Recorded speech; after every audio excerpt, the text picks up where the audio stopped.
Hi friends, இன்னைக்கு நம்ம பார்க்க போகிறது ஜீவா தனிகா பிளாக்ஸ் தான்.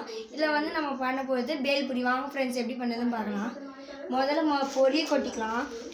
இது நாங்கள் எங்கள் வீட்டில் இருக்கிற ஆளுக்கு நாங்கள் மொத்த பொரியும் கொட்டிக்கிறோம். இது மொத்த பொரியை கொட்டிக்கலாம். அப்புறம் கொஞ்சம் ஆனியன் போட்டுக்கலாம். இது பாருங்கள் ஃப்ரெண்ட்ஸ், இவ்வளோ போட்டால் போதும். அடுத்து டொமேட்டோ போட்டுக்கலாம். அடுத்து குக்கும்பர் இதே கண்டியில் போட்டுக்கலாம். அடுத்து புதினா கொத்தமல்லி நம்ம இது வச்சுதான் நல்லா தூவி போட்டுக்கலாம்.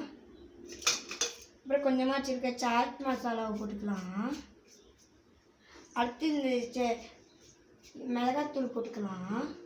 அப்புறம் சால்ட் போட்டுக்கலாம். அப்புறம் லெமன் லைட்டாக பிழிஞ்சு விட்டுக்கலாம் ஃப்ரெண்ட்ஸ். லெமன் பிழிஞ்சு விட்டாச்சு. அப்புறம் இந்த காரா பூண்டி எடுத்து போட்டுக்கலாம். காரா பூண்டி போட்டுக்கலாம் ஃப்ரெண்ட்ஸ். இப்போ கலந்துக்கலாம் ஃப்ரெண்ட்ஸ்.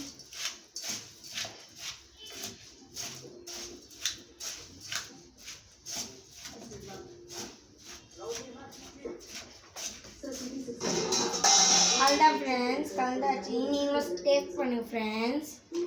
நானும் பண்ணுறேன். Super friends. Bye friends.